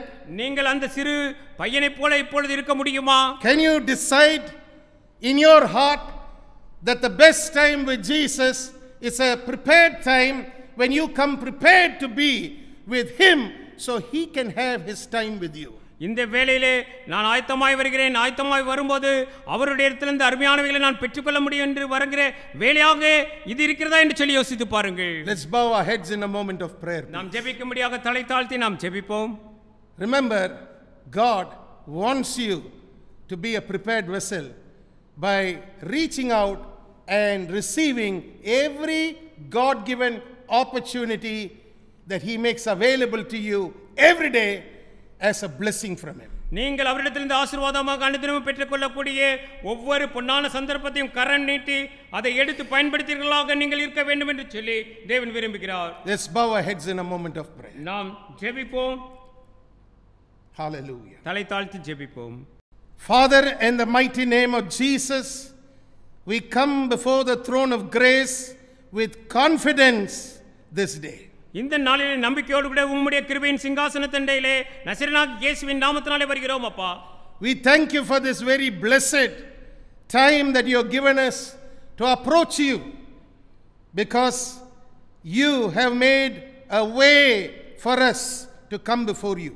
உமக்கு முன்பாக வரும்படியாக ஒரு வழியை இந்த சந்தர்ப்பத்தை எங்களுக்கு இந்த வேளையிலே நீ ஏற்படுத்தி கொடுத்தபடினால உமக்கு நன்றி சொல்கிறேன். I thank you for everyone who's listening to this sound of my voice that is bringing forth the word of God to them right where they are this day. இந்த வேளையிலே அவர்கள் இருக்கிற இடத்திற்கு கொண்டு வருகிற என்னுடைய சத்தத்தை தேவனுடைய வார்த்தையை கேட்டுக்கொண்டிருக்கிற ஒவ்வொருவருக்காகவும் இந்த வேளையிலே நன்றி சொல்கிறேன். I pray that they will receive from your Holy Spirit understanding about opportunities that you make available to every man, woman and child every day of their life. ஒவ்வொரு நாளும் ஒவ்வொரு மனுஷனுக்கும் ஒவ்வொரு மனுஷிக்கும் ஒவ்வொரு குழந்தைகளுக்கும் நீர் சந்தர்ப்பங்களை கொடுத்து வருகிறீர், அதை ஏற்படுத்தி தருகிறீர் என்பதை இதை கேட்டுக்கொண்டிருக்கிற ஒவ்வொரு புரிந்து கொள்ளட்டும் அப்பா. Whether it is in good times or in seasons of crisis, you are Lord over the affairs of men. நீர் நல்ல நேரமாக இருந்தாலும் அல்லது நெருக்கடியான சூழ்நிலையாக இருந்தாலும் எல்லா வேளையிலும் ஒவ்வொருவருடைய வாழ்க்கையில் நடைபெறுகிற செயல்களுக்கு நீர் தாமே பொறுப்பாளியாக நிர்வகிக்கிறவராக இருக்கிறீர் என்பதை அறிந்து கொள்ளட்டும். May your children be encouraged this morning. ஆண்டவரே, உம்முடைய பிள்ளைகள் இந்த வேளையிலே உற்சாகம் அடையட்டும். May they be strengthened to believe that they will overcome all the things that are confronting them today. இன்றைக்கு அவர்கள் எதிர்கொண்டிருக்கின்ற எல்லாவற்றையும் அவர்கள் ஜெயத்தோடு கூட பலத்தோடு கூட தைரியத்தோடு கூட மேற்கொள்வார்கள் அப்பா. You will never fail them, you will never forsake them. நீர் ஒருபோதும் இவர்களை விட்டு விலகுவதும் இல்லை, இவர்களை கை விடுவதும் இல்லை. You are the God who will empower them to be a blessing in your hands always. எல்லா வேளைகளிலும் உம்முடைய கரங்களிலே ஆசீர்வாதமாக இவர்கள் இருக்கும்படியாக பலன் தருகிறவர் நீர் தானே அப்பா.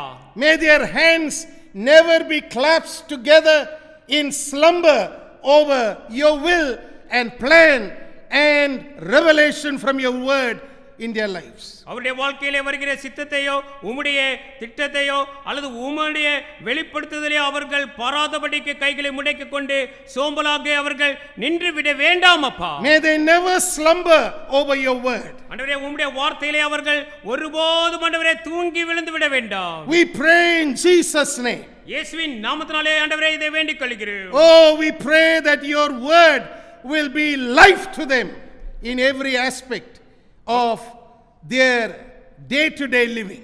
அவருடைய அனுதின வாழ்க்கையில ஒவ்வொரு பகுதிக்கும் உம்முடைய வேத வசனம் அவர்களுக்கு வெளிச்சமாக வீசட்டும் அப்பா. May it be life to them, and may they see how that life is in operation.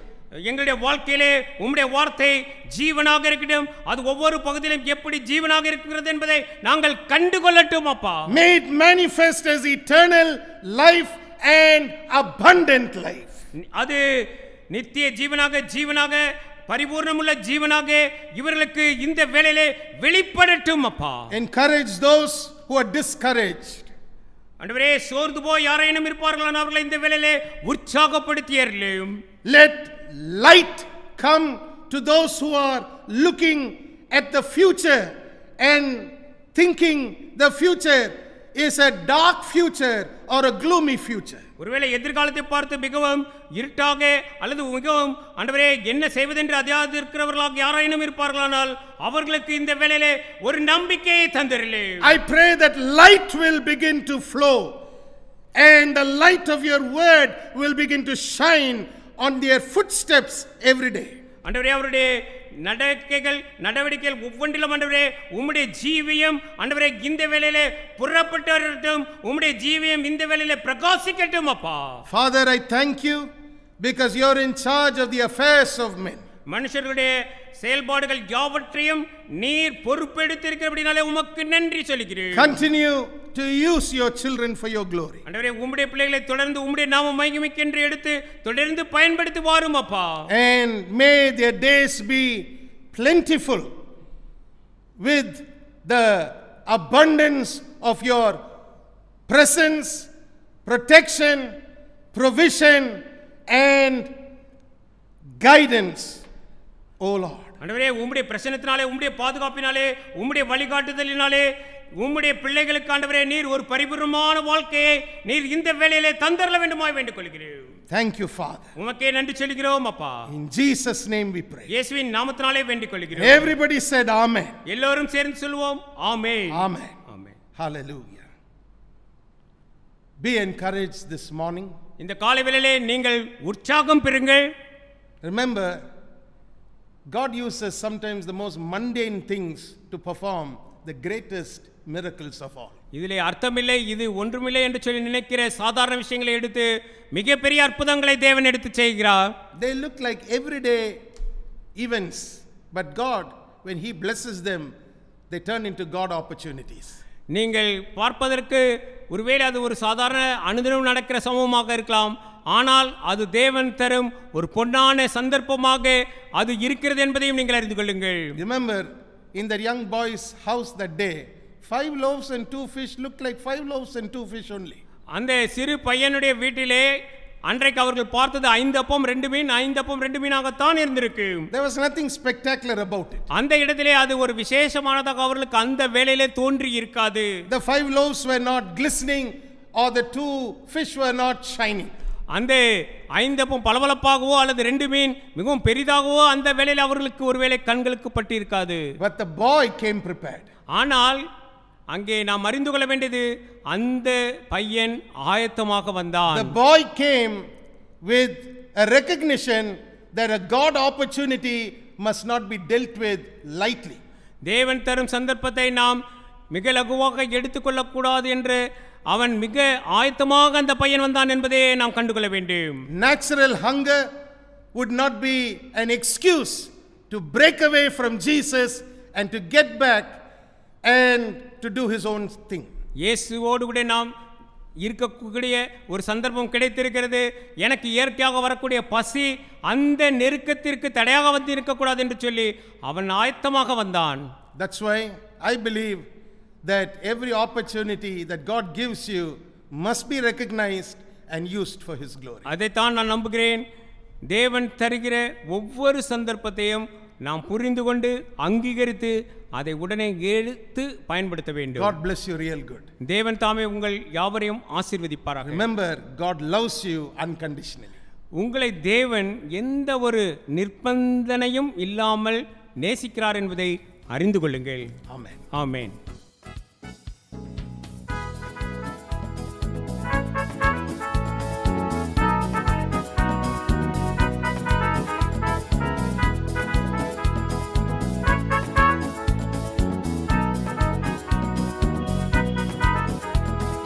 యేసు నామము జయం జయము, సాతాను శక్తులు లయం లయము. యేసు నామము జయం జయము, సాతాను శక్తులు లయం లయము. హల్లెలూయా హోసన్నా హల్లెలూయా హల్లెలూయా ఆమేన్. హల్లెలూయా హోసన్నా హల్లెలూయా హల్లెలూయా ఆమేన్. అన్ని నామముల కన్న పైనామము యేసుని నామము. ఎన్ని తరములకైనా కనపరచెదగి క్రీస్తు నామము. అన్ని నామముల కన్న పైనామము యేసుని నామము. ఎన్ని తరములకైనా కనపరచెదగిన క్రీస్తు నామము. యేసు నామము జయం జయము, సాతాను శక్తులు లయం లయము. యేసు నామము జయం జయము, సాతాను శక్తులు లయం లయము. హల్లెలూయా హోసన్నా హల్లెలూయా హల్లెలూయా ఆమేన్. హల్లెలూయా హోసన్నా హల్లెలూయా.